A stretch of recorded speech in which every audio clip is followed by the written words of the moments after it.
Recently, I covered a recent leak regarding Fire Red and Leaf Green coming to the Nintendo Switch. Well, today it's been confirmed. You're able to pre-order those games right now online for $20. This led to another controversy from the avid skeptics to the people that bleed Pika Piss. Before I both sides this, I'll go ahead and say I don't think $20 is worth it. Last time I talked about this, I said at most I would pay 15 or 20. Well, I just remembered Let's Go Pikachu and Eevee were a thing after making that video, and honestly, I think it should just probably be 10. But if they did have net play so I can play with friends and trade with them online, well, actually, I think $20 would be completely fine. Because then I would also have Pokemon Home that I could utilize with both of those games, and I'd just be able to get a lot more time out of it if I was able to interact with my friends online. The people who are purchasing the game are practically just going, quit pocket watching me, which I actually can get that sentiment.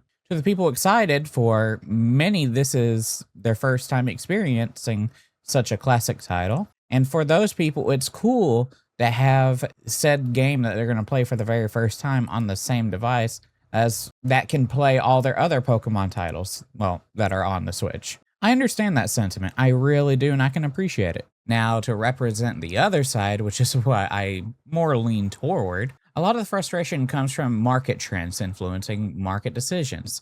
If they see they can make a project from the minimum, people will do the minimum. So buying this very old game practically as is for 20 or 40 if you wanted every Pokemon yourself just doesn't feel worth it. This is a game that could be very easily ran on most hardware. As I said earlier, if they did anything meaningful to add to it, then it'd be a different story altogether, but they aren't. Also, if you just wanted the Kanto Pokemon or want a Kanto experience, Pokemon Let's Go Pikachu and Eevee exist right now. And there are people calling others broke for not supporting this. But talk to anyone about finance and they'll tell you actual broke people are often broke because of poor spending habits. They're going to be the ones that just buy anything because it released. The people that are more likely to weigh the pros and cons on purchasing something, well, they're going to probably be more financially savvy than the other guy. That being said, even though if you are in agreement with me and you're on my side of the aisle, you shouldn't be attacking people that are just, wanting to experience something for the very first time.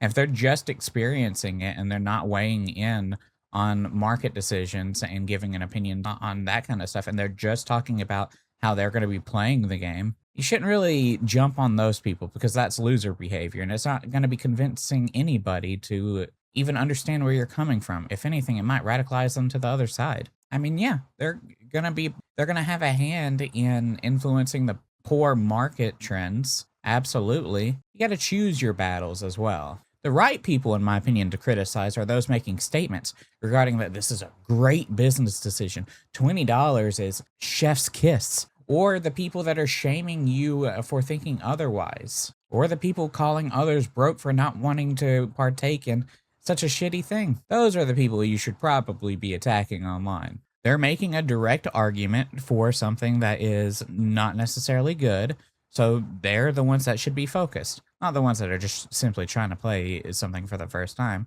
Something that probably went into it without thinking all that hard. It also might be a kid, the kid might not even be thinking all too deep. They might just be like, oh, I love Pokemon. I wasn't alive when Leaf Green and them whatnot came out. I only have a Nintendo Switch because my parents are responsible and don't let me be raised by the internet. So I'm going to get this game. I know that's kind of an extreme example because practically every kid has a phone. So it's kind of moot, but you get my point. It's just not worth it to go after those people.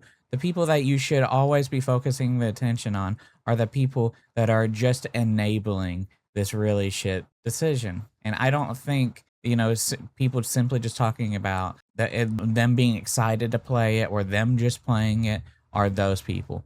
It's the people being like, yeah, we should be spending more money on less. Those people will act like victims and will make these hard stances while guzzling the baby batter of Pokemon and shaming anyone who dares to judge their shitty practices. Those are not the same people. They're not exercising critical thought, and then they will pretend that they are just innocent people just trying to enjoy something. No, they are making hard arguments, right? Hard stances, and they are allowed to be criticized. But yeah, let me know what you think. If you think I miss any point or whatever. Let me know your opinions, and I would love to hear about them. Thanks for listening.